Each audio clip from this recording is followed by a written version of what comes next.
Chris Cormier in the middle. Turn up the headphones a little bit.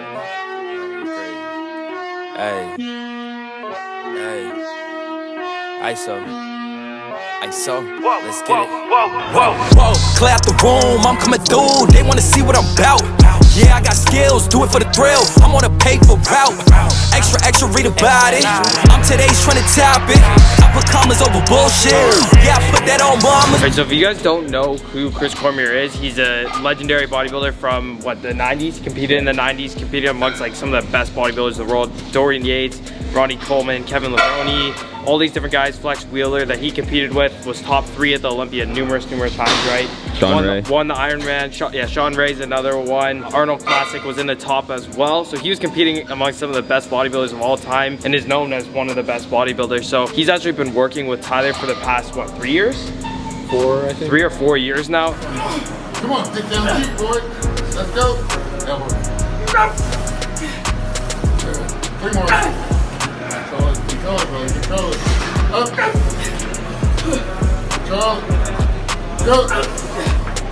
All you got, man. All you got, man. All you got. Let's go. Get in.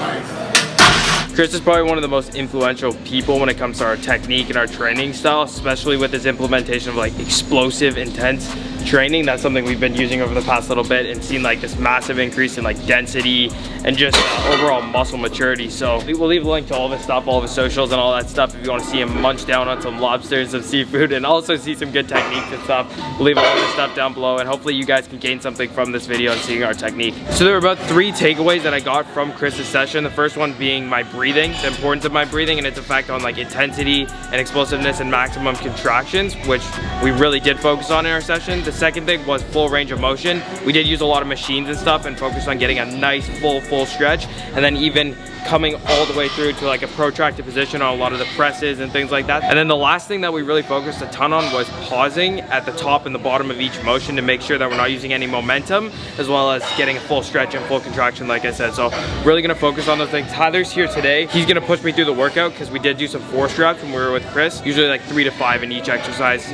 force reps per set, per working set. So we're gonna do that today. So one thing we did that I've pretty much never done in the workout with Chris is we use only machines and no free weights or anything like that. So there's no really risk of injury and there's a lot less stability involved. You can really focus on just driving through your pec. Usually we do some sort of like flat dumbbell press rather than this, but we're starting with a machine instead. Still the same principles that we're gonna be applying with inward intention. So focusing on driving across the body, and then at the top of the motion, almost pushing through our thumbs and trying to touch together at the top and think about pressing your elbows together. One thing with using the machines that I do really like is you can get into that deep stretch position, especially on a flat press, without compromising your shoulder joint or your bicep tendon or anything like that. So I'm gonna get nice and deep in this, go a little bit lighter, and then also follow all the way through. I was starting to get into that mindset of like keep retracted, keep everything tight, and that's when I started to have issues with my shoulder joint stuff. Whereas allowing my scapula to move through the full range of motion is gonna be a lot better for contracting my pec, and it's gonna be a lot less risk of me hurting my bicep tendon or shoulder joint. If you notice on pretty much every rep, especially on the first few, what I'm doing is I'm driving through, getting the full range, taking like a second, getting that full contraction, then driving through again for another like 2 to 3 seconds, just holding it,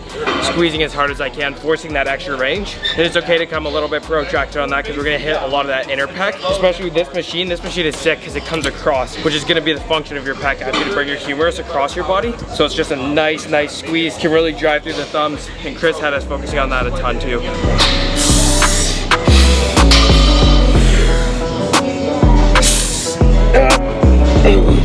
2 more, come on. All the way up, all the way up, all the way up, all the way up. Keep breathing, keep breathing, keep breathing, keep breathing. 1 more, come on, come on. Control it. Control it.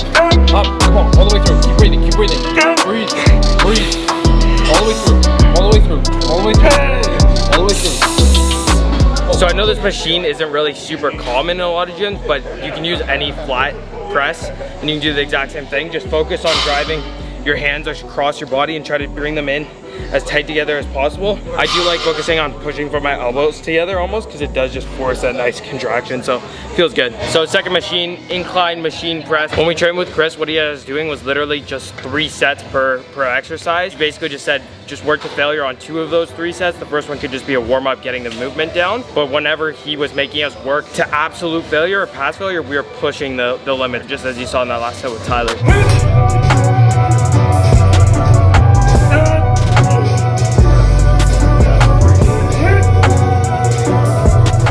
I'm gonna start implementing that into my training a little bit more. It's definitely something that Chris taught us that increases the intensity like crazy, but doesn't just shoot yourself by doing so much volume. So we're gonna use this machine, try to hit our upper pec. Same principles pretty much as the flat press, where we're still focusing on the inward intention, allowing it to protract fully, and just driving through our thumbs as much as possible. With any pressing movement, I'll keep my thumb gripped around the bar so I can really drive through it, takes out the forearm and wrist stability aspect of it. Whereas with fly movements, I'll like to drive through my palm and just wrap my thumb around like this.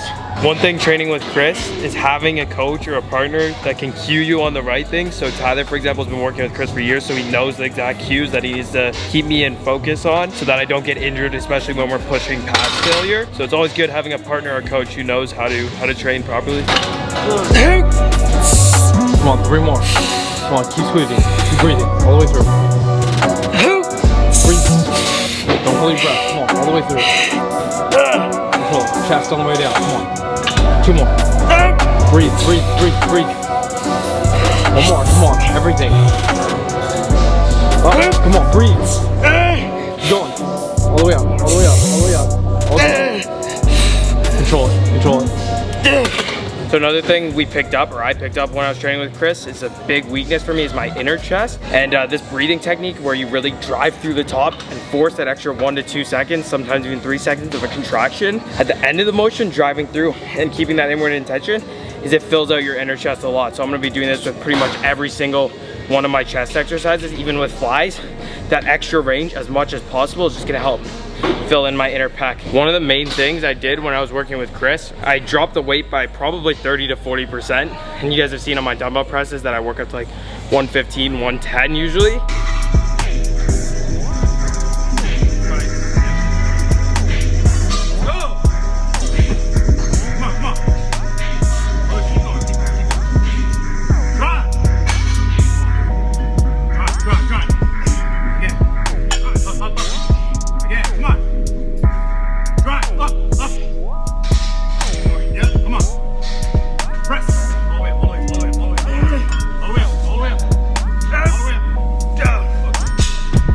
Here, like I'm gonna drop down to 60 because you just have to focus on squeezing so hard that you literally would not be able to get the same amount of reps. There's way less risk of injury. Feel that maximum contraction. When Chris forced me through that extra range with the light weight, it feels way harder than using heavy weight. And I realized how much of a pussy I was being by just lifting super heavy. You get like 6, 7 reps or however many it is, rather than getting like 15 hard ass reps with just that maximum squeeze, and it just burns like a bitch.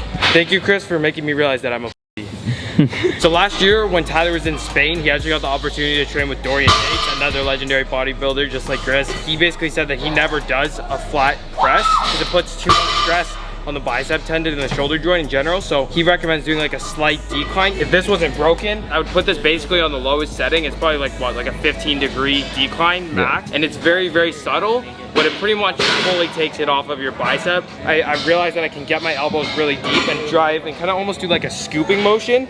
So I'm still keeping that inward intention without it going on my bicep. So we're finishing with Pec Deck. Chris recommends keeping our elbows relatively high on this. I think Tyler's gonna force a few reps just because I can on my last and I really wanna just burn out. And then what I'm gonna do, put this foam pad behind my back because this machine's pretty big in general. I like being able to get a good stretch without it going on my bicep too much. As I come through, I'm gonna try to touch my palms together, and then as I come back, I let my wrists fall into like a neutral position so that it doesn't go on my forearms and biceps.